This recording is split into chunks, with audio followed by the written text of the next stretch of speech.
What's going on, everybody? Welcome back to the Pursuit of Property podcast. I'm sitting here with my co-host, Scott Farrow, and today we're going to be talking about why follow-up is essential to your success in this business. I know this year we've talked about partnerships, we've talked about scheduling and calendaring, but this one is a super important topic, especially for those of you out there looking to be successful in this business. The key is in the follow-up. So let's kick it off. Yeah, man. So we've already talked a little bit about business practices, but this is one that I think will make some of the most money. If you can get really good at follow-up, this is where the fortune's at, right? The fortune's in the follow-up is a classic in our sales industry, but we wanted to start by talking about kind of the sales cycle of a lead. And this is important because just like any other industry, you don't start with just somebody who wants to buy a house, right? So or sell a house. It's a timeline. And the first part of it would be from a buyer's or from a lead's perspective would be like a stranger. Like at this point, you're a stranger to anybody in this industry, right? Yeah. Whether you're doing any sort of lead generation to bring in more leads, or even if it's a referral from a client or someone in your SOI, that person is usually starting off as a stranger. They don't know you personally. Typically, you don't know them personally.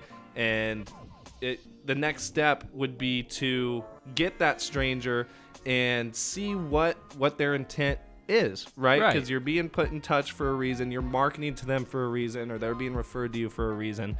So it's kind of doing a little bit of fact finding, like what's your sales intent? What is your mission? What are your needs? What are your goals? Right. And moving them from a stranger to an official lead, right? Yeah. And so a part of that too is like just I think the term that they use for the buyer's perspective is actually awareness. Mm-hmm. And so you become aware that you're even in need of a service. In our industry, that's going to be buying or selling a house or whatever it is, right? And so exactly, you need to first identify what they're trying to do. Yeah. And an example of at least that first stage of moving the stranger to a lead could be sending out a mass direct mail campaign, right? So you've got this list of strangers who you're mailing to see and generate leads for your investment business. Direct mail, those people have to call you, right? So those who are calling in have some sort of intent. You're doing the fact finding on the phone. Yep. And that's how they move from the stranger that you mailed to now a lead, depending on the conversation you have with them, right? Obviously, you get all the people who are saying, this, that, and the other, and then they're filtered out. But the intent would be to move them from stranger to lead. Right. In our CRM, we have it set up as sales intent is literally the first stage of a person that has contacted us, meaning that there's somebody who is looking to work with us or work with anybody in the next year. That's what we've defined it. And once we've got them moved from a stranger to a lead, from again, the buyer's perspective, we talked about when they're a stranger, kind of awareness, right? But now when we're into the second stage of a lead, it's consideration, right? So whether that's, them thinking about buying a house, what they're looking for, what they want, or if it's they're selling their house, what they're thinking about, what their time frame is, where are they going, this, that, and the other. Or an investment lead would be, again, kind of what's my time frame, and just kind of the needs and wants and all this stuff, right? The whole purpose of the consideration time frame for like a lead is figuring out what problems they have, what options they have to solve it, and discerning kind of deciding what time frame they want to move on. Once it's in a CRM, this is usually the longest section that a lead sits in, because you can't force somebody to hurry up if you don't know what they want to do, when they want to do it, and what problems they need to solve. And I think it's important too. I first heard this from our buddy Stratton Brown, but since then I've heard it from a ton of other investors in our space, which is don't waste your time talking to people who aren't leads, right? So a lot of people, and I know that was kind of a big switch for me when I heard Stratton first say that to me, because I was wasting time talking to people who were not going to turn out to be leads, right? So a lead, they understand we are interested, and they have expressed a degree of interest themselves. They've given a set time frame. They've given you details in X, Y, and Z, so that you know that at some point that lead should translate into a piece of business, just depending on the time frame and all that other stuff. Your key goal during this section is to fact find as much as possible about their situation, and then demonstrate how your company can solve those problems. Yeah. That's really the important part, because in the consideration time frame, they're not tied down to anybody specific. There's no contract, there's no time. So all you can do is just show, hey, I'm really, really interested to help solve these problems, and this is what I can do to help you. And so that's usually going to take the longest period of time because it requires them. But let's set a caveat. There are leads that will come to you, and they'll already know, I need to sell this now. Here's my problems. And they're just asking for something specific. Like some people will ask for price. Some people ask for ease. Some people ask for time. Mm-hmm. But, you know, there are times when they come to you and they can skip over this consideration period altogether. Typically, they've gone through this with somebody else. Yeah, 100%.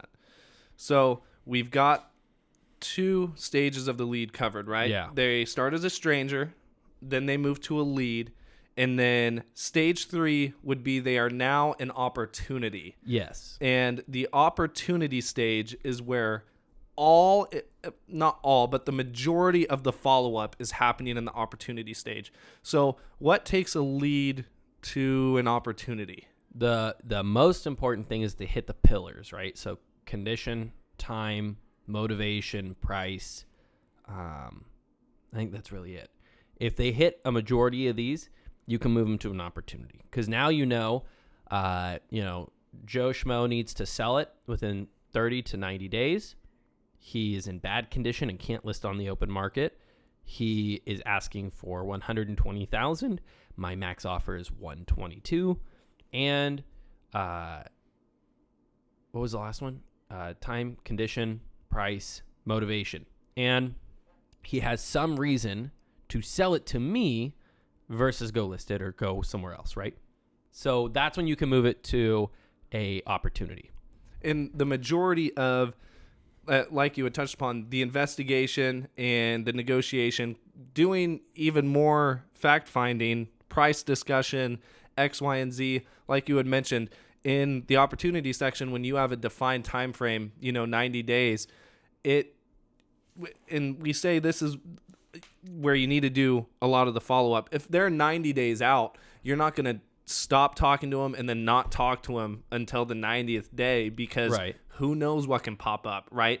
Their situation could change, and shoot, maybe they need to sell in 30 instead of 90 days. So that's where it's super important, and why we say the fortune is in the follow-up is because between that day 0 and that 90th day that they give you, you're following up at least I would say every 30 days. You're hitting them multiple times before that 90th day. I would probably even say 1 every 3 weeks. Yeah.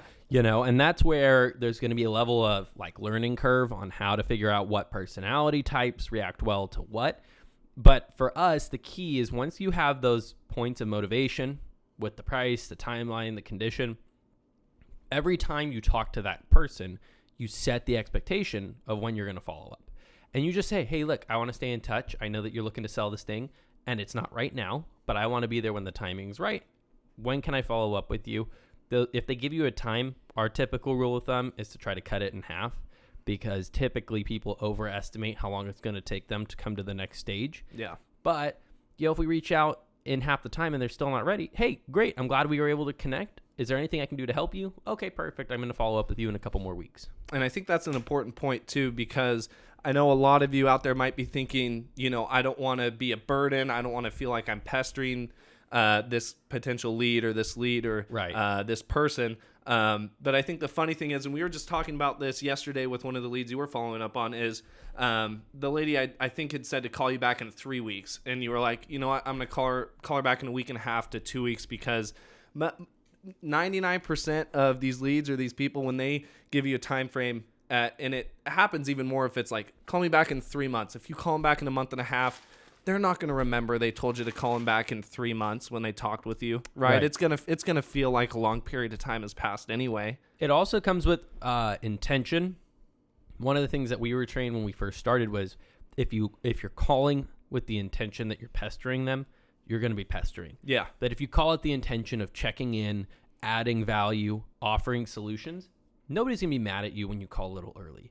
And especially if you do it tastefully. If you call, when we always call, one of the first questions that come out of our mouth, is this a good time? Or did I catch you at a bad time? Mm-hmm. That's the one I like to say because it's a no-oriented. Yep. Hey, did I catch you at a bad time? No. Okay, great. Hey, this is Scott Farrow. You and I, we spoke a couple weeks back about a property on 123 Main Street. I just wanted to check in and see if there was any update. I know you're waiting on a family member to give you an offer. Okay, great. Maybe they already gave him an offer. Great. I called in time. What if they didn't? Okay. Well, I know it's been a couple weeks. Have they given you any idea of when they're going to be able to get you that offer? Well, they were originally going to say in 2 weeks, but now they're saying they could have it to me in 3 or 4. All right. Well, what's going to be the difference in that time frame? Is there anything that could come up? Is there any reason why you would sell to somebody else? You try to start kind of questioning, right? You're just trying to solve problems. Do you I don't remember exactly what it was, but what was the phrase? I think it was yesterday or 2 days ago. The phrase you used on the phone. It was the lady who had said she was maybe selling to a family member, and then you would use something. It was yesterday. Like, it's the same person that we were talking about. Yeah. I said, well, would there ever be a day that you'd sell it to somebody not in the family? Yes. And that's when she said, yes, there would. How about you call me back in 3 weeks? She answered the phone by saying, I won't sell it.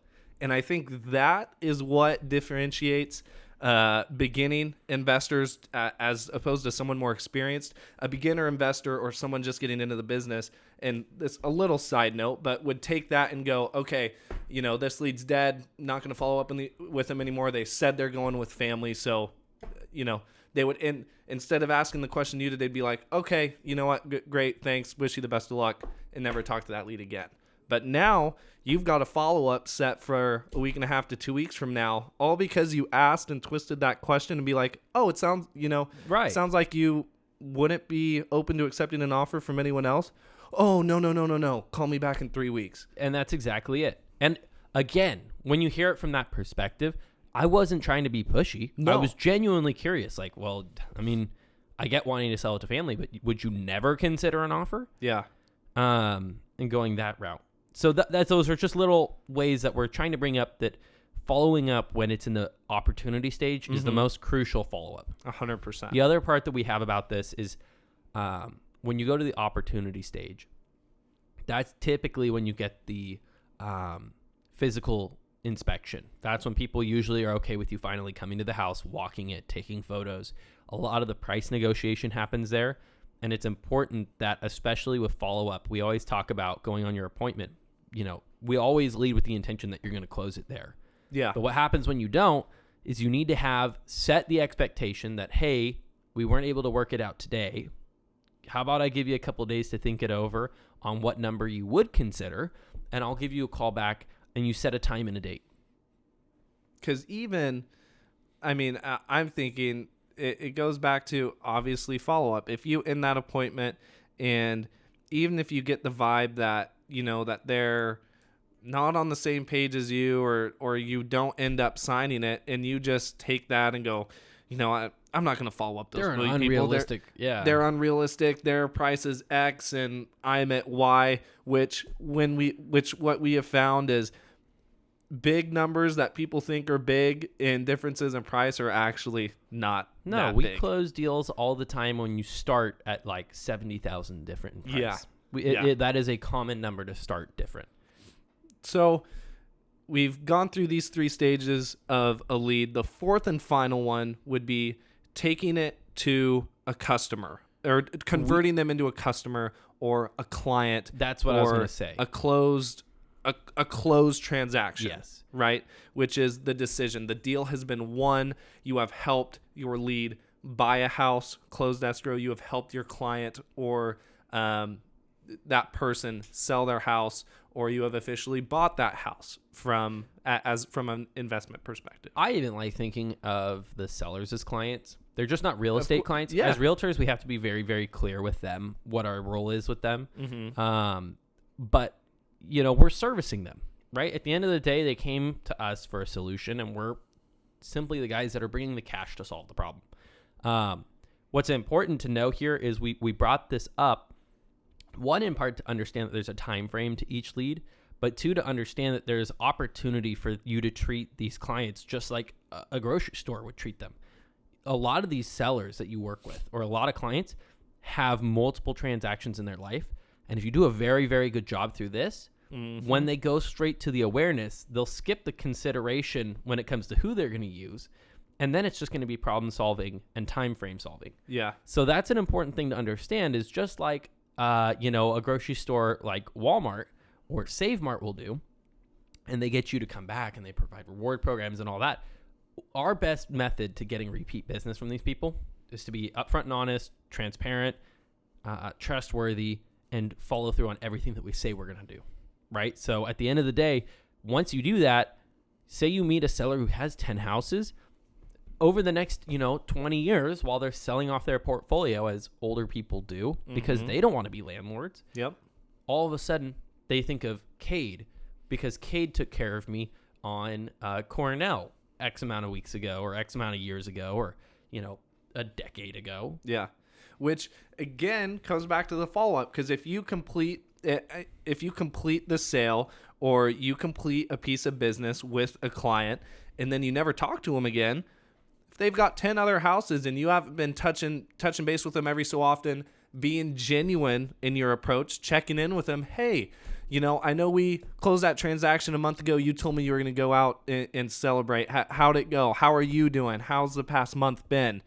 Checking in with them and being genuine in your approach. Yeah. If you're not doing that follow-up, when the time comes for the next house, they've probably forgot about you. Right. It's called bottom of the funnel. Yeah. And so you think of all of your leads at the top of the funnel. They're pouring in, and as they get filtered through, there's less and less and less, and you finally get to your clientele. When you get to the clientele, that follow-up is very different than the initial stranger follow-up. And it should be an easier follow-up for you. Yeah. An easier business to do. Why not follow up with those people? And the big thing, it's easier and better when you've done a good job. Yes. If you did a very poor job for a seller, that's a hard phone call to make. It is.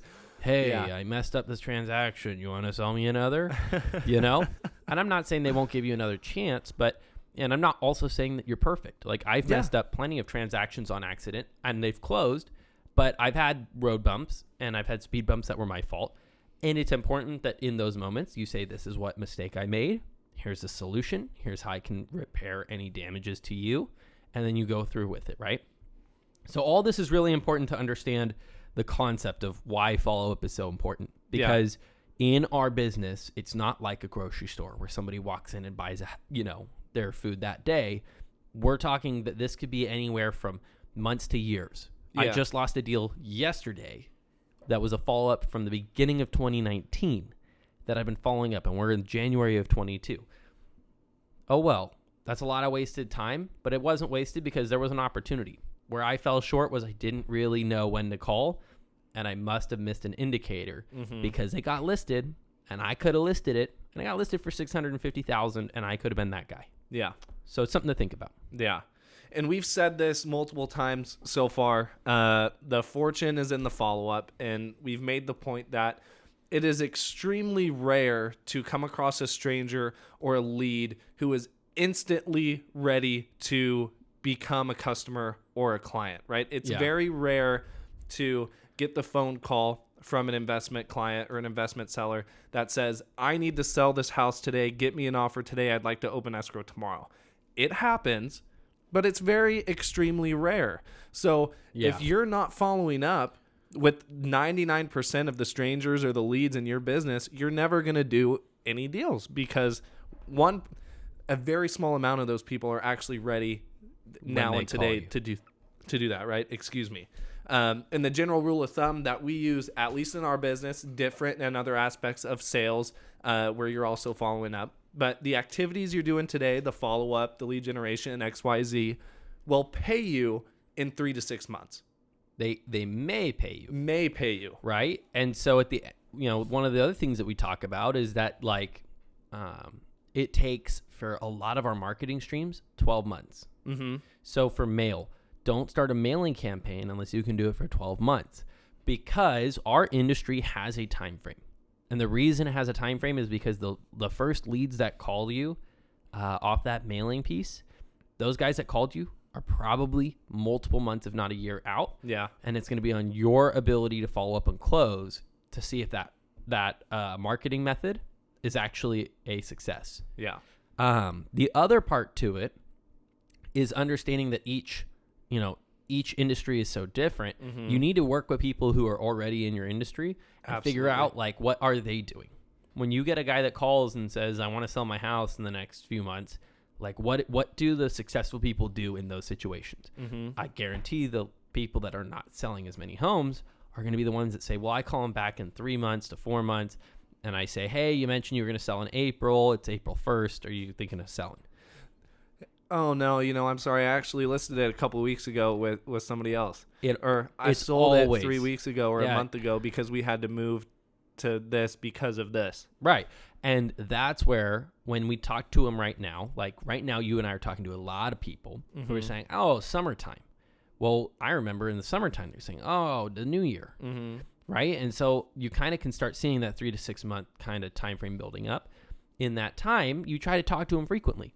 And for us, another thing is when you talk to your top of the funnel, there's this theory, the 10 days of pain, where at the start you hit them with a lot of follow up. But as they get further out, you have a better understanding of what the situation is. And you try to extend your follow up to the amount that makes sense for their situation. So you might, in the first few days, get a hold of them a couple times.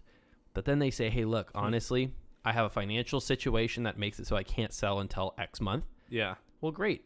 Well, I don't want to pester you, but I want you to know I'm really serious.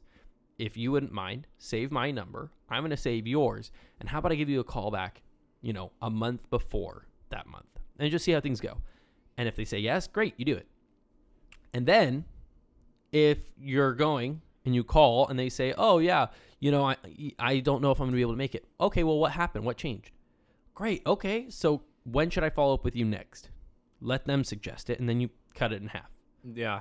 And I think that's a good point, too, because you made the example of with that house that just listed where you may have missed an indicator or, may have followed up a little bit too late. And to make it clear, there's no perfect follow-up system out there. No. There's no anyone who advertises or wants to sell the perfect follow-up system.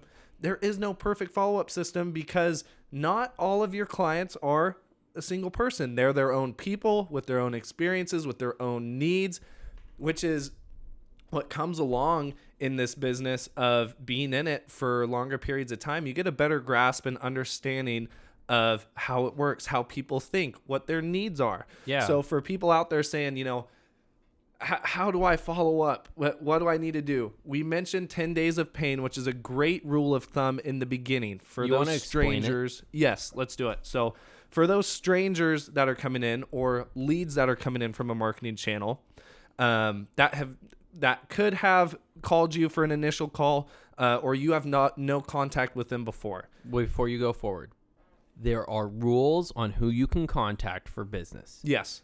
These are people who have expressed interest in selling a property or buying a property. We're not calling some random person this way. This person has had a conversation with us. Yes. Or somebody from our team or somebody who referred them to us. It's not just a stranger. Absolutely.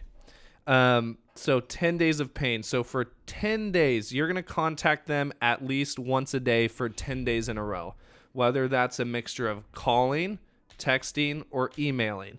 So once a day, you're going to use one of those channels for 10 days in a row until you have contact with that person. So say you call on day 1, call on day 2, text on day 3, boom, you get a response on day 3, then that's the end of the 10 days of pain. The 10 days of pain is meant for trying to get in contact with this person for up to 10 days. What happens if they don't reach you? So let's say you've gone 10 days in a row, which is kind of crazy to think. You would think if someone was calling me and texting me and emailing me for 10 days straight, I'd freaking respond back just to get them off my butt. But it happens more than you know. It does happen. They're 10 days go and you have not had any contact with that person. Then it's a grasp of, okay, once a week for, a given period of time, maybe 4 to 8 weeks. Then every 2 weeks, you give them one of the 3 methods of contacting, right? Then it goes to once a month, and then it goes to once every 2 months. You know what I mean? Right. And that's where you can kind of tailor it to how you think, right? And if you've gone over a year and a half to 2 years or whatever it is without Honestly, getting if contact, you've gone about a year, I would filter 'em out. recommend you filter them. So, conversely, say you get a hold of them on day 3. So, you got a hold of them on day 3, then what? So now, on that initial call with them, you're reviewing the conversation that they had with whoever referred you this lead, or if it was you. Hey, just wanted to clarify, last time we spoke, you were saying that you wanted to sell this house by the summertime. You wanted to be done. You got some tenants in there who aren't paying, and you were hoping to get $200,000 for it. Is that right? So first, you confirm facts. Then, has anything changed? You go through all that. And then it's, great. Well, I know that you're hoping to be sold by this time frame. Ideally, in order to do that, we need to do these steps based off my experience. Is that the same for what you understand? See if they have any other ideas. Then you confirm any agency. We already talked about Pace Morby's question about what did your realtor say? Mm-hmm. Are you talking to anybody else about selling this house? Are there any other decision makers for the home? You're fact finding all that. Then by the end of that appointment, you should be trying to set an inspection. Now, they might still be in the consideration phase, and they might not let you. But if they do, now you know that they're not trying to wait until the summertime. They're hoping to sell this sooner rather than later. Even if they don't, you're now setting expectations on what your future follow-ups will be. Yeah. And your future follow-ups will be based off the situation. Exactly. I was going to say that's where you tailor it to the lead and the client, to their needs, your needs, the situation. Yeah. Like we said, there's no perfect follow-up system. You're not going to do the same follow-up for someone who is on the fence, needs to talk with family, they're, 6 months out. Your follow-up system for them is going to be drastically different than someone says, yeah, in the next month or two, I need to go out and move to Tennessee for X, Y, and Z family, and your follow-up for them is going to be a lot different than someone on the other end of the spectrum. And there's typical rules of thumb. Like, say somebody says they want to sell ASAP. Well, that guy you're going to want to talk to at least like every 3 days. Yeah. Because if he says, I'm actively considering it, if you go more than 3 days, he's forgetting about you. You're a stranger to most people. If they say, I'm going to sell in the next 30 days, you should at a minimum be talking to him once a week. Hey, I know that you're selling in a month. Just want to let you know if it's okay with you. Can I follow up with you in a week to see if you're getting any closer, or if there's anything that I can do? And if they say no, then all you have to do now is set it for an extra week, right? If they say no to you following up and then you call, that's going to be something they remember. Yeah. If they tell you a certain time and you call a little early, little different story. So let's wrap this up. We've talked about follow-up, why it's essential to your success.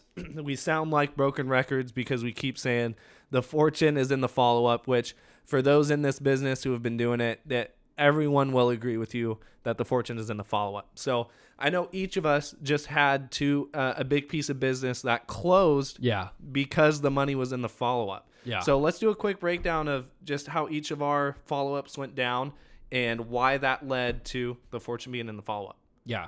You want to go first or me? Go ahead. All right. So I'm going to tell you the longer version of this, but this was the biggest deal I've ever done so far.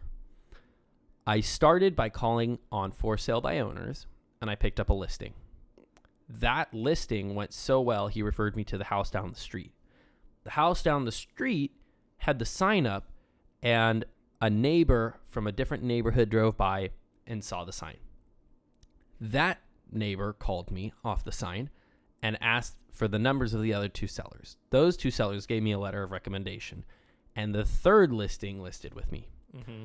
That listing went good enough that they referred me to their neighbor who had a house that had been just like really not taken care of. Yeah. And they told me, this was all over a 7-month period, these 3 listings. The last listing said my neighbor has a house, they want to sell it cash, and they want you to come help them, but they are a little embarrassed about the state of the home. It's in a pretty nice area. It's in Sunnyside. It was in the upper, $500,000, and it was not in great shape. Great news was that first listing sold and was completed by July. Okay. During the following year, I wrote letters and I called the neighbor. I even door knocked him 3 or 4 times because I picked up a few more listings. And I probably had something like 20 contacts with this person, or 20 attempted contacts. Mm-hmm. One day, out of the blue, the old seller who sold by listing, who had referred me the lead, called me and said, they called me and asked for your number again. They're going to call you today. They called me. I answered. They said, hey, you've been leaving your card at my house. You've been mailing me. You've left me a couple of voicemails. I really want you to come over and give us an offer. We need help. I went over and I gave them the option. I said, here's what you could sell it on the open market for. Here's what you could sell it to me for. And because of COVID, they had recently had 2 people that they knew passed away from COVID, because of the condition of the home and because of their own personal situation. They needed time to move. They needed security, and they didn't need the money as much as they needed the security. They said, you know what? The difference is like 30 or 40,000. We're going to sell it, to Scott. I opened contract that same day. We were able to get them in escrow. We gave them a 60-day rent back. We closed, and it ended up netting me the largest profit I've ever made on one single deal. So it took me over a year and a half of following up, I think was the total number, in order to get them to sell. And the lesson I get from that, which is something we didn't even talk about, is when you're following up with people and they're not answering. I mean, you've had the contact with them, but you continued to door knock. You continued to leave notes at this house where you weren't getting any response. Mm-mm. So somebody, a less experienced or a novice investor who's going out and knocking on this door and leaving a note, after the first, if they don't get an answer, maybe they'll go back a second time and door knock. Maybe they'll leave a second note. But a lot of people get defeated and say, you know what, these people aren't answering. I've left 2 notes. They're not giving me a call. Yep. Forget about it. And what was interesting was that I knew the whole time they were going to sell. Yeah. I had a timeline because they had told me that they were going to sell within the year. Mm-hmm. I had a condition and I had a motivation. And so I knew that there was at least 3 things. I didn't know what their price was, but being a licensed agent, I could sell their house too. Yeah. And so when I went to their house, I was very non-pushy. I said, look, you can go either route. But they were like, well, if we go on the open market, no showings, no open houses, no nothing. I said, well, that's going to drastically affect what your sales price is. Yeah. Because people don't buy homes on the MLS except investors without seeing it. Yeah. So again, proof is in the pudding. Fortune is in the follow-up. Netted you your biggest deal. Yep. To date. Okay, now you do yours. So this just happened recently. Closed out the end of the year, helping this client, helping the seller out. So rewind to a couple months towards the end of last year. I think we were at the beginning of Q4, maybe around September time. And I'm talking with the seller, talking with this client. They had expressed interest in selling their home. It was a rental property.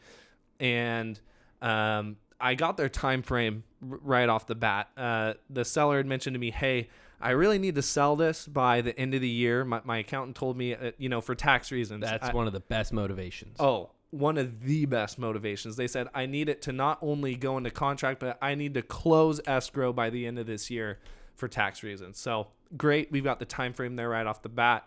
But the thing that I found out and that the seller shared with me early on was she was going to give the tenants living in the home the right of first refusal to buy the home, which means before she sells it to anybody else or even gets offers from anybody else, she's going to give the tenant the first chance to do Right. it. The tenant can go out. A lot of landlords do this. Yes, because they have a relationship with their tenant, right?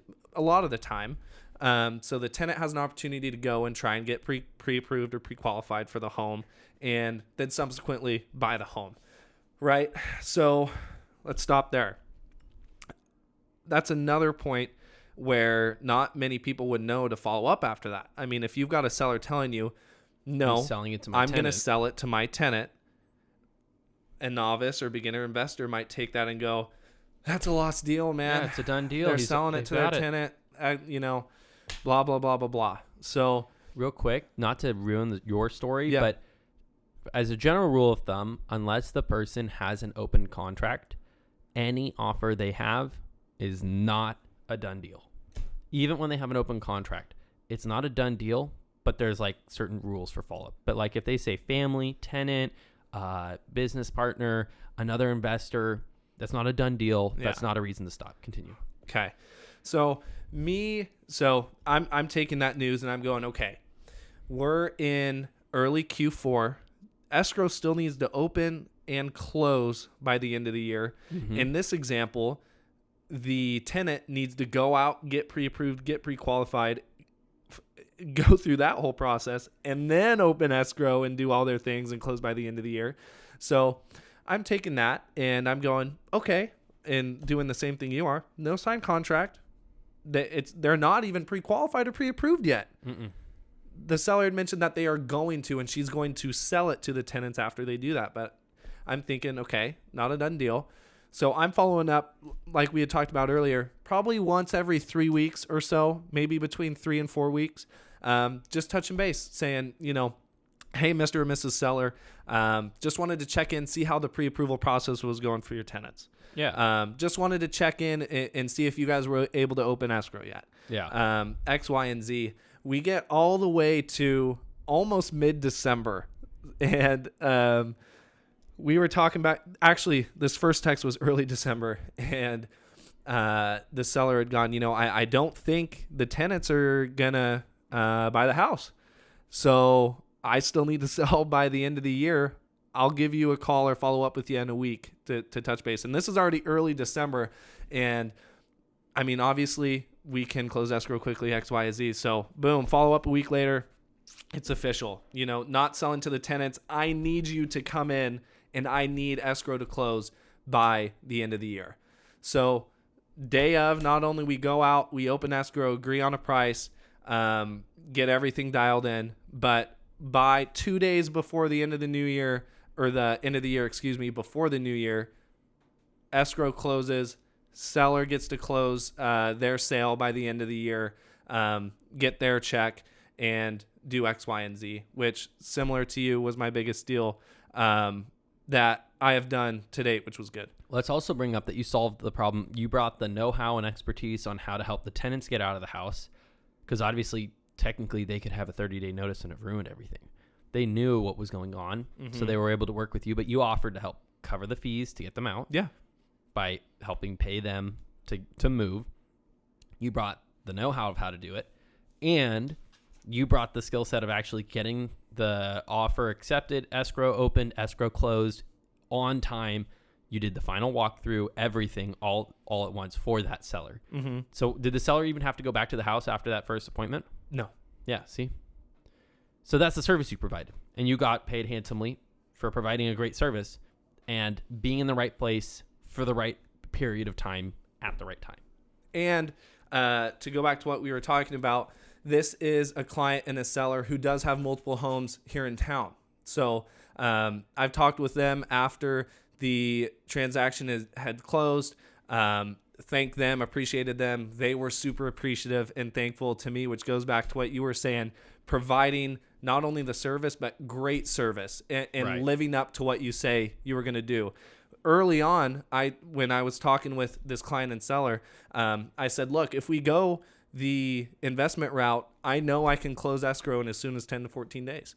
And so she knew that. And all the way, we're here in mid-December, she goes, I know you told me you can close escrow in 10 to 14 days. I need that done.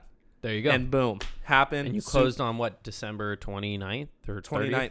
29th. So again, now I'm in a situation where I'm going to continue to follow up with that seller. Bottom of funnel follow-up. Boom. So lessons for today really come down to persistence and follow-up.